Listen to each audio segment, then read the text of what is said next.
سورہ لقمان کی آیت نمبر 20، سورہ لقمان کا تیسرا رکوع اور 21ویں پارے کا 12واں رکوع۔ اللہ رب العالمین نے ارشاد فرمایا، الم تروا ان اللہ سخر لکم ما فی السماوات وما فی الارض، کیا تم نے نہ دیکھا کہ اللہ تعالیٰ نے تمہارے لیے کام میں لگائے جو کچھ آسمانوں اور زمین میں ہیں۔ آسمانوں میں مثل سورج، چاند، تاروں کے جن سے تم نفع اٹھاتے ہو، اور زمین میں دریا، نہریں، کانے، پہاڑ، درخت، پھل، چوپائے وغیرہ جن سے تم فائدے حاصل کرتے ہو۔ وَأَسْبَغَ عَلَيْكُمْ نِعَمَهُ ظَاهِرَةً وَبَاطِنَةً، اور تمہیں بھرپور دیں اپنی نعمتیں ظاہر اور چھپی، یعنی ظاہر اور چھپی نعمتیں بے حساب تمہیں عطا فرمائیں۔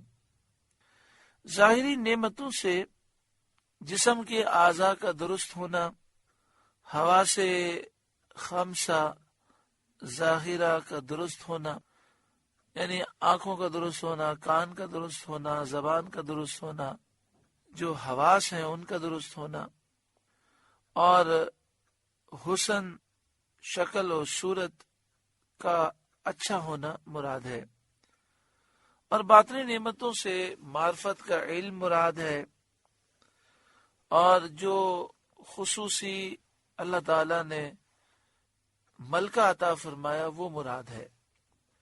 حضرت عبداللہ بن عباس رضی اللہ تعالی عنہما نے فرمایا، نعمت ظاہرہ تو اسلام اور قرآن ہے، اور نعمت باطنہ یہ ہے کہ تمہارے گناہوں پر پردے ڈال دیے، تمہارے حال کو اللہ تعالی کھولتا نہیں ہے، سزا میں جلدی نہ فرمائی۔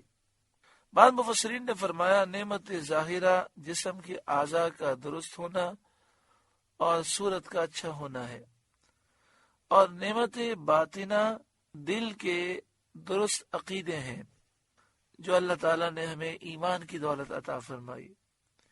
ایک قول یہ بھی ہے کہ نعمت ظاہرہ رزق ہے اور باطنہ حسن اخلاق ہیں۔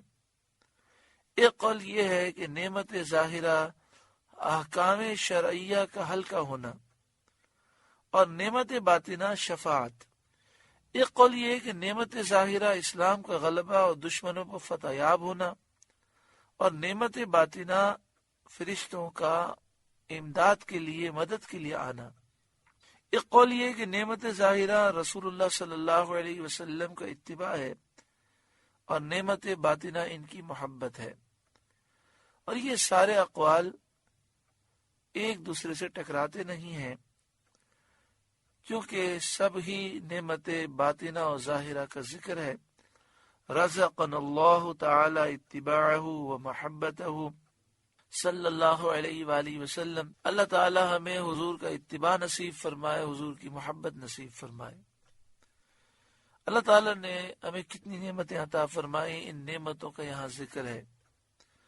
جسم کے اعضاء کا درست ہونا، حواس خمسہ کا درست ہونا، شکل و صورت کا اچھا ہونا، پھر علم معرفت اور خاص چیزوں پر ملکہ ہونا، اسلام و قرآن، پھر اللہ تعالیٰ کی یہ نعمت کہ اللہ تعالیٰ گناہوں پر پردے ڈالتا ہے۔ اللہ تعالیٰ نے ہمارے گناہوں پر پردے ڈال دیے، راز ہمارے کھلتے نہیں ہیں، سزا میں جلدی نہیں فرمائی۔ اللہ تعالیٰ نے ہمیں ایمان کی دولت عطا فرمائی، رزق عطا فرمایا، حسن اخلاق عطا فرمایا۔ اللہ تعالیٰ نے شریعت کے احکام کو آسان بنایا۔ اللہ تعالیٰ اپنے بندوں کو حضور کی شفاعت نصیب فرمائے گا۔ اسلام کو غلبہ دیا، دشمنوں کو اللہ تعالیٰ نے ذلیل و رسوا فرمایا، فرشتے مدد کے لیے آئے۔ نبی اکرم صلی اللہ علیہ وآلہ وسلم کا اتباع اور آپ کی محبت ساری نعمتیں ہیں۔ ان میں سے جو نعمتیں ہمارے پاس ہیں ہم اللہ کا شکر ادا کرتے ہیں، اور جن نعمتوں سے ہم محروم ہیں دعا فرمائے اللہ تعالی ہمیں وہ نعمتیں عطا فرمائے، خاص طور پر حضور کی فرما برداری، حضور صلی اللہ علیہ وسلم کی محبت، حسن اخلاق، معرفت الہی، اور قرآن اور اسلام کی تعلیمات پر عمل کرنے کی دولت اللہ تعالی ہم سب کو عطا فرمائے۔ وَأَسْبَغَ عَلَيْكُمْ نِعَمَهُ ظَاهِرَةً وَبَاطِنًا، اور تمہیں بھرپور دیں، خوب دیں اپنی نعمتیں ظاہر اور چھپی۔ وَمِنَ النَّاسِ مَن يُجَادِلُ فِي اللَّهِ بِغَيْرِ عِلْمٍ وَلَا هُدًى وَلَا كِتَابٍ مُنِيرٍ، اور بعض لوگ اللہ کے بارے میں جھگڑتے ہیں یوں کہ نہ علم، نہ عقل اور نہ کوئی روشن کتاب، یعنی بغیر علم کے، بغیر ہدایت کے، بغیر عقل کے، بغیر روشن کتاب کے، جہالت کے ساتھ وہ اللہ تعالیٰ کے بارے میں بحث کرتے ہیں۔ تو جب ان کے پاس علم نہیں ہے، کتاب نہیں ہے، ہدایت، عقل نہیں ہے، تو جو کہیں گے جہالت ہوگا اور نادانی ہوگی۔ اور شان الہی میں اس طرح کی جرت اور لب کشائی نہایت بیجا اور گمراہی ہے۔ اللہ کی شان کے بارے میں اس طرح کی جرت کرنا اور منہ کھولنا یہ بالکل بیجا ہے اور گمراہی ہے۔ یہ آیت نضر بن حارث اور ابی بن خلف وغیرہ کفار کے لیے نازل ہوئی، جو باوجود اس کے کہ وہ بے علم تھے، جاہل تھے، نبی اکرم صلی اللہ علیہ وآلہ وسلم سے اللہ تعالیٰ کی ذات اور صفات کے متعلق جھگڑے کیا کرتے تھے۔